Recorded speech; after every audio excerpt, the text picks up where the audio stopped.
All right, just a quick run through before you get ready to take that test, which you will be taking on Friday. We were talking about colonial life. What was that like? Colonial life, we started talking about that 90% of the people, they lived on the small farms, and you only had a little bit, like 7% that wanted to live in the cities. And we talked about there was 3% that were just not living anywhere. They were the long hunters, the sailors, people gone like that. So most of colonial life is going to be impacted by the small farms and living like that. Um, we went into what life was like for the people at that time. Hygiene was not the greatest, much like people in Sweet Plains today. It is just not top on the priority list. Um, we talked about the soap being made from hog fat and ashes, which is also the Sweet Plains dance troupe. That's 13. But hog fat and ashes. The blush is made from beet juice. We talked about how they took arsenic, a poison, to make themselves have that pale, really white complexion and everything. We talked about how that the hair being gray was sexy and being fat was sexy. And we all took a moment and looked at this and went, yeah, that's it. So 1600s haughty right there. But as we kept on going, then we talked about dating and what dating life was like. In New England, that they had to go through a whispering rod to talk to each other. You had to have permission from the parents, even to start to talk to the lady and everything. It was a lot harder to get a date back then. We even got into the weird practice of bundling, to where you took and actually sewed the boy into the mattress, sewed him down on it, so that he could spend the night and it would be polite, but he also wouldn't have to, have his hands free to do anything he wanted to do. So it was quite interesting the way they handled it back then. It wouldn't be the same way today. But colonial life, definitely a lot different than what we could picture our lives like today. But then we get to the first part that's going to be on the test, the schools. And school was very, very, very important to them, because they wanted their children to be able to read the Bible.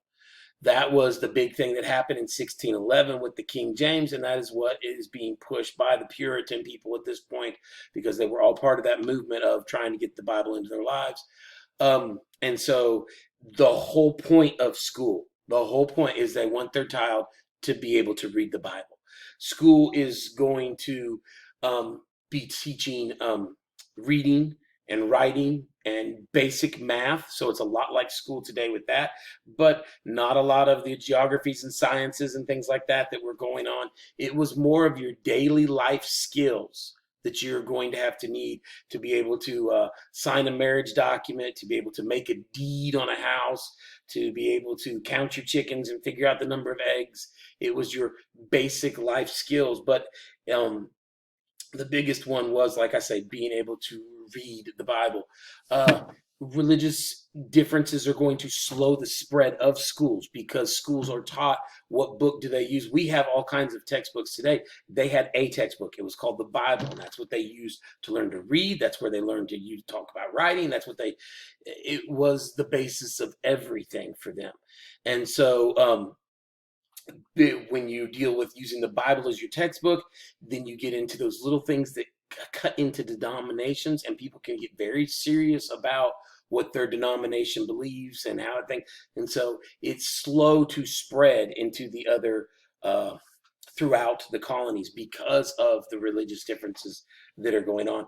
But they felt it was such a definite need and something that they had to have, that they actually pass a blue law. Once again, those blue laws are those puritanical laws, that says that every town, once you get to 50 families, you have to hire a teacher. There needs to be someone teaching the children to read, write, and arithmetic that isn't just a basic person in the home, but someone who's qualified to do that. And I really don't know how qualified these people were to be doing any of this all the time. But much like today. All right. So, like I say, it was the basic reading, math, and that's what they were getting. Most people didn't go to school past elementary age, and it benefited the boys more than anything, because that was their target audience. That's who they wanted to be able to handle the affairs of the family. So school, very, very different to what they did. Like I said, they paid with what they could. Then we talked about what marriage and death was like, that these people were having to get married because of losing loved ones, a lot of times to tragic accidents and stuff like that. Um, So uh, you see a lot of blended families, a lot of large families and everything like that, and the adults married quickly. We talked about their toys in their free time, how they had some interesting dolls, especially that Ben Franklin scary one, that little thing. Um, talked about stool ball, that early form of baseball and everything. We talked about some of those crazy blood sports that they had out there with the bull baiting, the cockfighting, and the things like that. It's some very interesting sports because here you see that they would not let them gamble. They're crunching down on the cards, but biting a bull and having a bunch of dogs killed, that we're good with that. That's okay. So it's definitely an interesting time for sports in this area. So all right, moving along then. Then we talked about the Salem witch trials, which happens in Salem, Massachusetts. It all comes from a book from 1486 that tells you how to determine a witch. And if you remember, that was not the greatest way to determine, like feeding your dog a cake filled with urine. If he doesn't like it, could be a witch. Put somebody in the water, and if she floats back to the top, she's a witch. And if not, she's dead.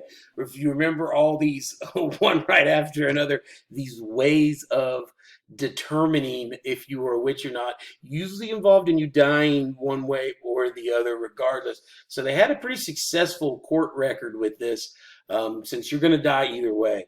They had the swimming a witch with the dunking stool over and over and over and over again, which is what we'll be doing here shortly at the at the school fair when we put one of the teachers in a dunking booth. And I want to see which teacher floats. I'm telling you right now, y'all need to be out there. I'm just saying. I'm just saying. So, all right. So what happened though? We talked about in 1692. It was between Reverend Burroughs and another reverend that are having a split in the church, and Reverend Burroughs' children Reverend Parris's church children start to attack, basically verbally, all these other people on the other side. And it starts with Tithabitha, and then you see the Abigail, and you see all these people with the daughter, Sarah Good, and it's one right after another. And it's just sad because it was totally two girls just making stuff up and just getting the attention that they wanted so badly on such a grand stage in that town, that it was sickening, to the point though they were able to do what they wanted, and the people believed it, to the point where you literally are hanging Reverend Burroughs. And when they hang Reverend Burroughs, that is the one that pretty much ends it all at this point, because what he does on the stage, he recites the Lord's Prayer.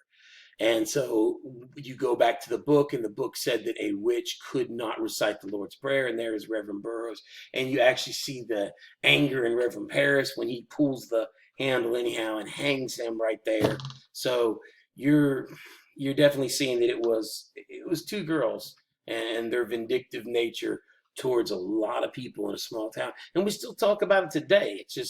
It's the Salem witch trials. You've heard it before. It's referenced on Scooby-Doo, which is where most of us get our history and everything. So, like I said, I would know it's the Salem witch trials, where 19 people were hung. There were, like I said, 13 people die in jail, and one person pressed to death like a big toothpaste tube. And so, yeah, that's why they curse on the sheriffs today and everything. So that is the Salem witch trials, and you'll need to know that. That is part of the test. Then we talked about the Atlantic slave trade, and Atlantic slave trade is part of the triangular trade. Triangular trade is when you're coming from Africa with the slaves over to the New World, which is the where you're getting the sugar cane in the Caribbean, you're getting the tobacco in the New World, and then you're trading that again over there for guns, cloth, rum, things that you would go leave and trade for down there.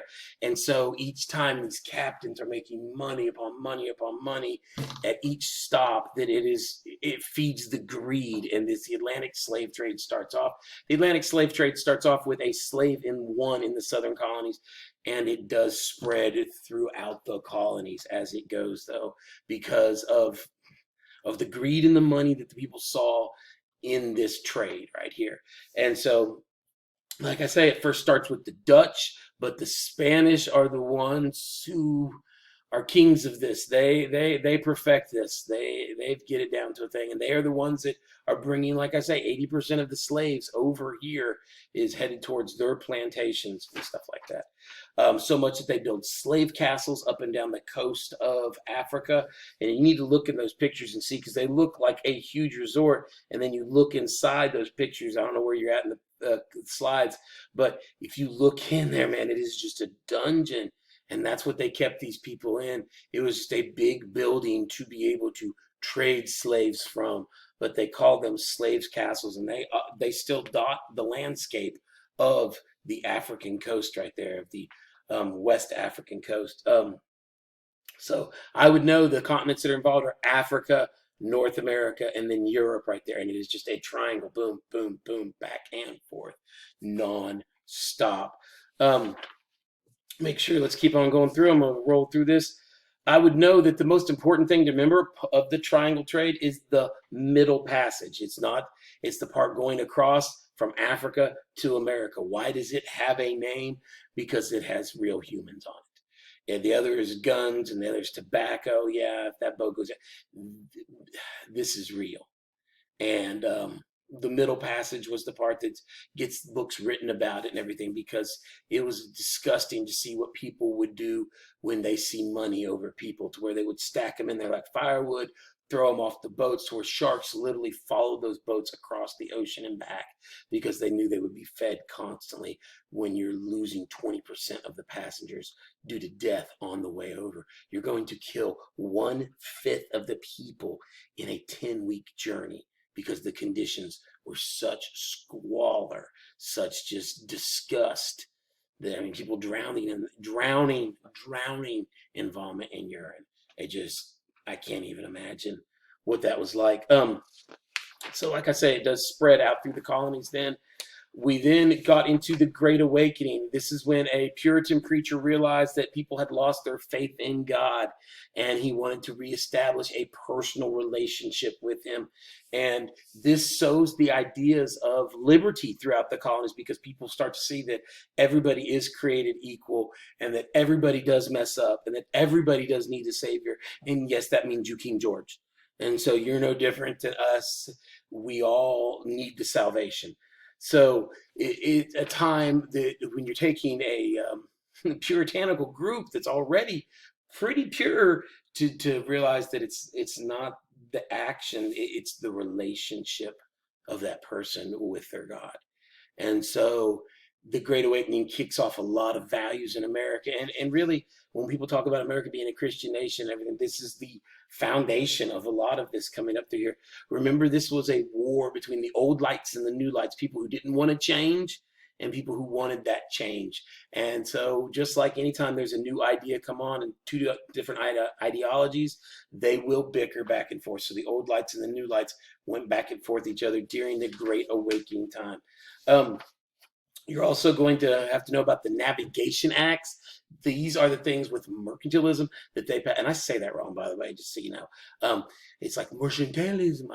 It's mercantilism. You can see how it's pronounced. All right.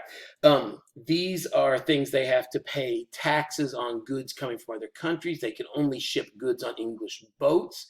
All goods have to go through England. It's a way for England to make money off the colonies. And they are doing it so aggressively because everybody wants colonial goods right now.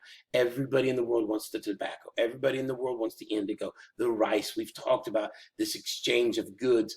People really want this, and so it's a highly sought after thing, and they are going to have to pay taxes, and it is the beginning of Americans not liking taxes. So like I say, you'll have to know the differences, and it is all an example of that, of mercantilism. So looking forward to seeing y'all. It has been the 15 minutes right there almost, but I will see you all on Friday. My kids know when I walk in Friday, you will be taking a test and your notes will be due for chapter 4. So looking forward to seeing you, looking forward to not being quarantined. I'll talk to you on Friday.